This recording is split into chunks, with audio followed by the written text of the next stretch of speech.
And my sister's watching. She knows about the trouble that we got into.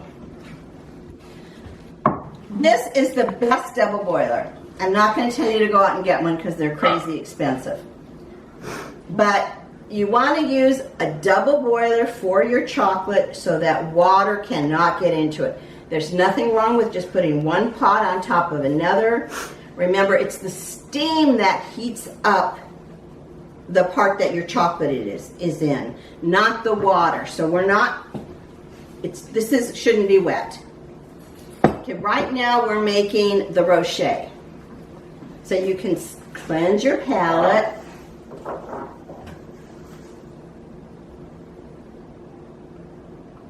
With wine, I love it.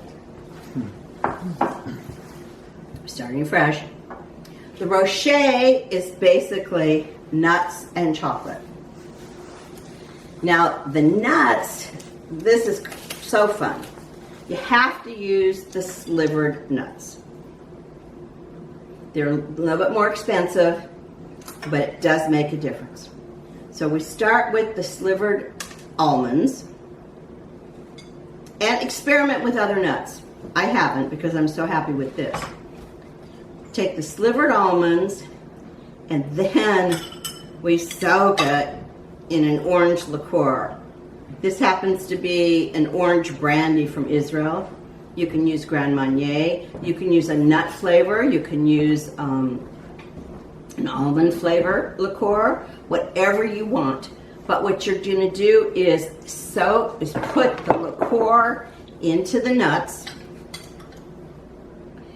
and then you put powdered sugar over it. Now the recipe tells you don't put the powdered sugar into the same bowl because you don't want your powdered sugar just to become really icky.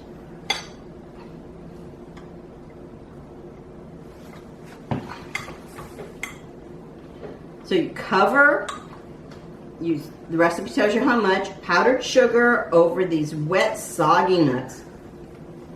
And they really are soggy. Then you put them in your oven and you toast them. And while they're toasting, you can smell it. And this is what you end up with. When it's this roasted color, that's when you take it out. Here, try some of these. Now I have found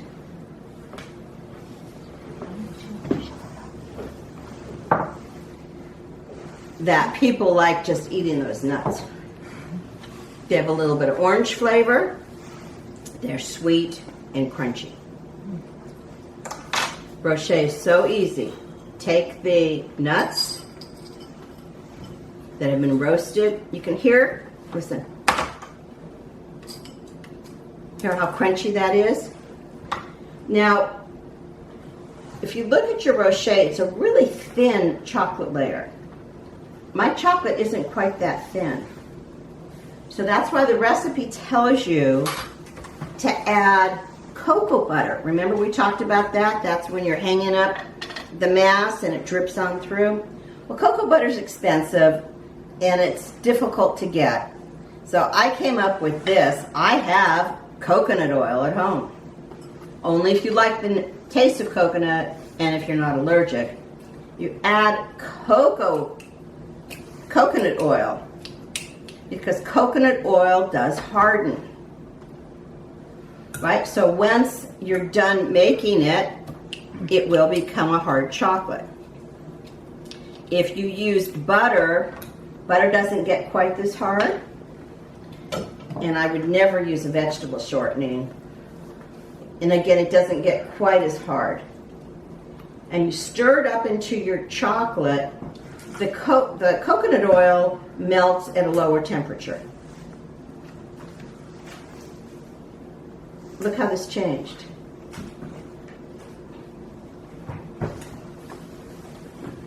It became, this is the viscosity. Right, it's now, I don't know about you, but I think that this is beautiful just to watch.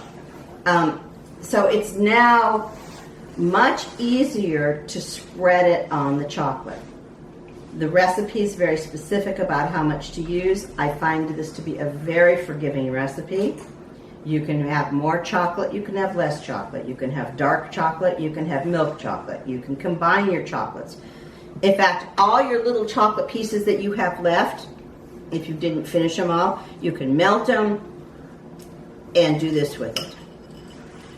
And all I'm doing is covering the nuts. You can cover them thickly, you can cover them thinly. I even made some where I put ginger pieces with the nuts, and that was pretty good. You can put any kind of dried fruit, and you're just going to put it in to a cup. Okay, eat your rocher. I know, Eileen, you've already had a few. How did you know that? I was like, already done. These are so good. And there you go. Here you guys go. Thank you. They pop right out. Something, again, you can do at home. You can buy these nuts at Trader Joe's in 8-ounce packages. You want to impress somebody, very easy to do. This, again, will sit overnight. I don't like to refrigerate them because sometimes in a refrigerator you get moisture. So if you do want to refrigerate them, let's say, oh, I want to serve it in an hour, it won't be hard. Cover it with plastic wrap. Make sure that no moisture gets into it, and then it'll be fine.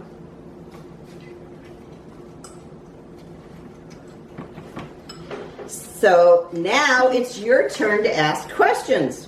I have a few questions here on the chat. Okay. Let me just go through all of them, and then we can open it to everyone. Sabrina wanted to know when sugar started being added to chocolate. I saw that. Sugar started being added in Oaxaca in 1701. Okay. Thank you. And then, let's see. Indeed, happy chocolate. Oh my God, liqueur whiskey, amaretto. I don't think I have any more questions in here. Oh, what temperature is the cream? The cream doesn't come to a boil. Okay. So it's like a simmer. And they wanted to know how you were using your immersion blender, right? And the immersion blender, you have to make sure to hold it down at the bottom. Because otherwise, or if you tilt it, it goes all over the place. And it's pretty exciting when that happens. But only if you have somebody else cleaning up after you. They want to know what happens with moisture gets into your double boiler or in the fridge. If moisture got into the chocolate that I was melting in the double boiler, I would have one glob. Because again, moisture is water. Water is an enemy of chocolate. And then, what is the best way to add chocolate flavor to chocolate? To make it would be Coffee flavor. Coffee flavor. Yes. Coffee flavor, you can infuse the cream. You can put coffee beans into the cream. You can use espresso powder. Don't use coffee because, again, that has water in it. And then we would be changing the whole consistency. So if you wanted to add it to the ganache that has the cream in it, then you can add it to the cream, not coffee, but espresso powder or a coffee liqueur. Works really well. I mean, Kahlua truffles are wonderful. I like Kahlua milk chocolate truffles. I don't know why. Maybe it's because I like cream in my coffee.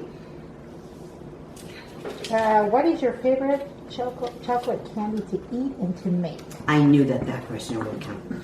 So, what is my favorite chocolate is whatever I've just discovered at the moment. I really like the brands Callebaut, which is from Belgium. Verona, which is from France. I find that the easiest chocolates to get a hold of that are a good quality are from Trader Joe's. If I'm going to just eat chocolate, it depends on my mood. Sometimes I'll eat the Cadbury Easter eggs because they're a really nice milk chocolate that I like. I rarely say, oh, I want a specific thing, I'm going to make it. I'll do that for ginger because sometimes I just have a ginger craving. I tend to not eat C's candies. Would never eat Whitman. Sorry, guys. Ethel M's has some good candies in it. I do not like the U.S. Godiva. I like European Godiva. Cadbury is very different in Europe than it is in the United States. Cadbury isn't allowed to be called chocolate in England because it's a different process. They make it the way that we make caramel. They make it in big copper vats, and they cook it with the cream. They cook the chocolate with the cream. So it's kind of the way that you would make a toffee.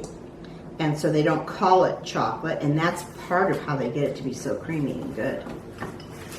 How can you store the chocolate, and where do you keep it? Must it be refrigerated? Chocolate does not have to be refrigerated. It should be stored airtight. So you wrap it up really good in cellophane.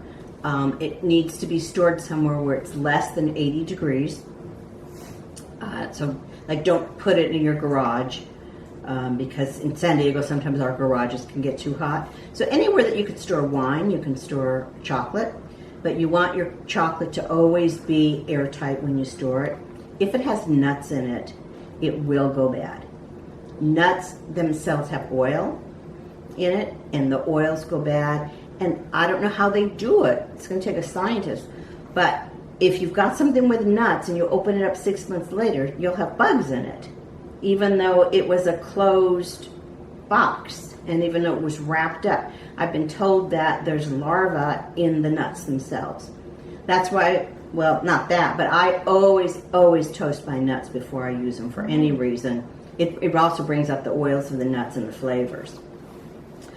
Chocolate will easily last a year. And as you saw from that piece that was just off-colored a little bit, it still tasted fine, didn't it? It still had snap. I'll find some stuff that's like 5 years old, and sometimes it's still good, and sometimes it's not. What is the brand of your expensive double boiler? It's a French one. And I don't know. It's a copper double boiler. I bought it at Great News, and 20 years ago it was $125. It's beautiful. So it's copper and porcelain. It's cool, Really cool. but I think you can do the same thing with 2 pots or a bowl on top of a pot. The Dutch cacao with additives, should it put it off, or do you still use it at times? And part 2, if the recipe says to use Dutch, is it just a taste, or is there a difference with the non-Dutch? The difference is the Dutch has a mellower taste. So the only times that I've seen it called out has been in a chocolate cake or a brownie. And oftentimes it'll say non-alkaline, that they didn't add the alkaline because they want that richer flavor and that darker color. The Dutch will have a lighter color to it. So if you're doing something with milk chocolate and then you're gonna use cocoa powder itself, then you might use the Dutch process for that because it'll be a lighter color. I personally don't taste a difference in baked goods, and I just use whatever I have. So it's not a non. So it doesn't change the science of the baking at all. It does not change this. No, I haven't seen that. No. No, Maybe. This is Sabrina. I appreciate the Uh-huh. sciencey question. I know. I haven't seen it, but I'll ask Sarah, my cooking teacher, my baking teacher, because she would know that better. I have a question. Thank you. Uh huh.